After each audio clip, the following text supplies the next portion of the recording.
Je sais ce que c'est qu'une armée dans les rues. Ils peuvent mener rapidement la soldatesque.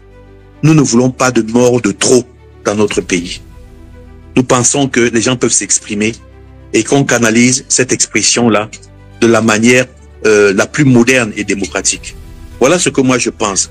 Je ne voudrais pas. Parlons de liberté d'expression, mon colonel.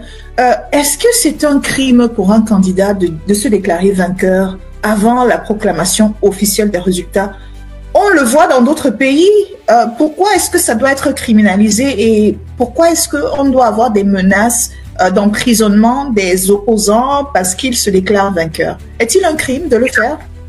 Vous allez me mettre en conflit avec le MINAT, mais c'est sa façon de voir les choses. Bon, moi, lorsque j'ai lu l'article 113, je me suis dit qu'il y avait une possibilité. On dit que les résultats doivent être rendus publics. Mais quand ils sont rendus publics, ils sont rendus comment publics? Le problème n'est pas là. Moi, le problème, c'est de l'exploitation qu'on en fait. Vous comprenez? C'est le surdimensionnement qu'on en fait et l'exploitation qu'on en fait et la désinformation qu'on en fait. Moi, je pense que si un candidat a compilé ses résultats et qu'un temps soit peu, il se voit dans une majorité, pour ma part, je pense qu'il peut rendre, puisqu'on dit que c'est rendu public, ça ne peut pas être rendu public d'un côté et ne pas être rendu public de l'autre. Parce que il y a le droit pénal qui encadre tout ça. Vous me comprenez, madame? Si jamais il rend public des résultats qui sont erronés, mais il est sous le coup de la désinformation et de la propagation des fausses nouvelles. Vous comprenez? Voilà. C'est-à-dire que c'est à ses risques et périls. Moi, je pense que lorsqu'un candidat le fait, on devrait vérifier la véracité de ce que lui propose comme résultat et qui, compilé, peut lui donner une tendance. Et au cours de cette tendance-là, la liberté d'expression pourrait dire ce qu'il veut, mais il faut faire très attention. Si jamais, pardon, ces propos sont tendancieux et de nature à créer des troubles, on demande la responsabilité pour s'en abstenir. Mais moi, je dis que la loi pénale, n'est-ce pas, le code pénal encadre tout cela. Tout comme le code civil encadre le fait qu'il y a une disposition du code électoral qui dit, en son article 113, que les résultats doivent être rendus publics dès l'ouverture des urnes, le dépouillement. Ça doit être rendu public comment? Rendu public auprès des populations, mais auprès aussi des membres des partis qui sont présents. Et s'ils ont ça, que c'est rendu public, eux aussi rendront public. On peut le faire comme ça. Bon, maintenant, si monsieur le Minat, lui, il a une appréciation in extenso de la voix en disant que non, ce n'est que... Je pense qu'il y a une différence entre la diffusion d'un résultat et la proclamation d'un résultat. C'est là où la différence se trouve. Bon, maintenant, institutionnellement, on a créé la Cour constitutionnelle pour qu'elle puisse être la garante de ce genre d'opération. Elle devrait être capable de proclamer définitivement après que tous les recours aient été épuisés. Mais pour ma part, je le dis de manière, et cela me regarde tout seul et m'engage, je pense que l'exploitation de cette règle, de cette loi, qui peut être comprise avec une géométrie variable, mais pour ma part, moi, je la comprends comme étant quelque chose de... Et si ça se fait sereinement, honnêtement, je pense pas qu'il y aurait des problèmes. Je pense que c'est tout ce qui est venu après, dans la distorsion de la vérité, des informations, des résultats, pour dire qu'on est ceci, on a gagné cela. Parce que lorsqu'il y a ça, c'est pas seulement ce parti-là qui a dit qu'il était, qui proclamait les résultats, enfin, qui diffusait les résultats. Il y a eu Cabral, Libye, qui a dit qu'il était troisième. Il y a eu même le parti au pouvoir qui a dit qu'ils ont à peu près 82%, ils ont même produit des cartes. Donc, c'est quelque chose que tout le monde a fait. Moi, je pense que à un niveau comme ça, là, il faut faire baisser la température. Pourquoi? Parce que le peuple, il est crédule, il est naïf, on le pousse comme ça et il agit en fonction de ses... on va dire quoi, en fonction de ses émotions. Le peuple est émotionnel. Et il faudrait savoir quelque chose qui est un effet pervers de la mondialisation. Le peuple aujourd'hui est voudrait beaucoup plus de liberté. Pourquoi? Parce que le peuple a conclu, quand même, au fil du temps, que il y a, je veux dire, je suis revenu, il y a beaucoup de gens qui me sollicitent, je veux dire qu'il y a 99% de la population mondiale qui détient 1% de la richesse, oui, non, il y a 1% de la population mondiale qui détient 99% de la richesse. Ça se communique. Aujourd'hui, vous passez, moi je passe des fois avec ma voiture, ma belle voiture, que j'ai achetée pourtant avec mes économies, j'ai des mauvais regards, je klaxonne juste pour pour passer, on me regarde et on m'insulte. C'est un élément social à intégrer parce que la pauvreté augmentant, il y aura toujours des problèmes de rejet. Et cette opinion-là, aujourd'hui, pense que elle peut se substituer à l'engagement régalien et de plus en plus évite, n'est-ce pas, ce que l'on a appelé le consentement aux institutions. Et ça, c'est très grave parce qu'on a une société comme ça, on a une société indisciplinée qu'on peut faire bouger n'importe comment et surtout grâce à ce que l'on voit sur les réseaux sociaux qui mentent et qui font tout ce qu'ils veulent. Pour ma part, je souhaite un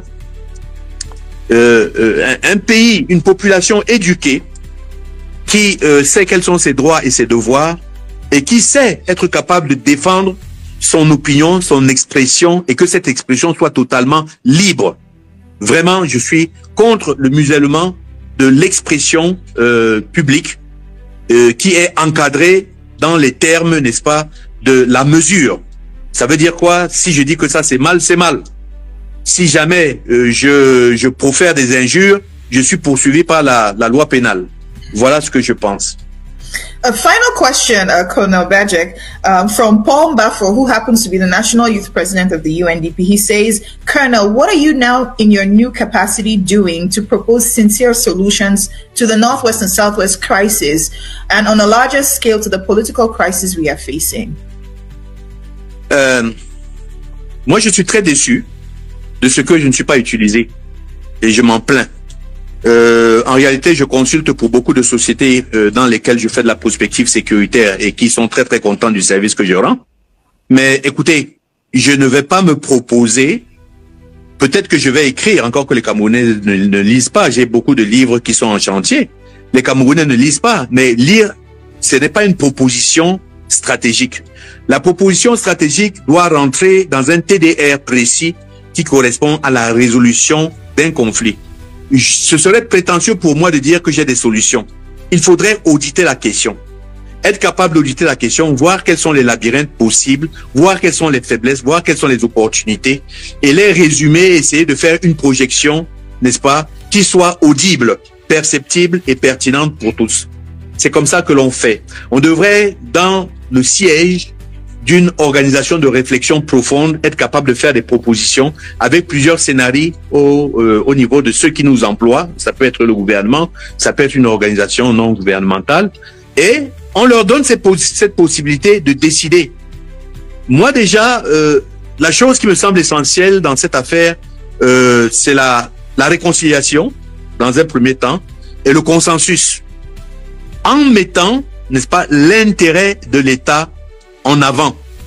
Je suis sûr qu'on va attaquer un domaine qui est très très délicat et que certaines personnes ne veulent pas accepter, c'est la forme de l'État. Le fédéralisme ou autre chose. C'est ça qui est le vrai nœud du problème au niveau politique.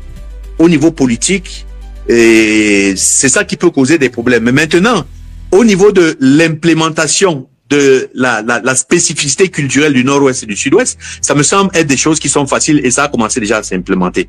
Maintenant, il faudrait voir comment est-ce que ces gens sont capables de pouvoir vivre, mais il n'y a pas deux pays dans un pays, parce que à ce rythme-là, l'Est aussi peut dire, ben écoutez, nous voulons aussi notre autonomie, voilà.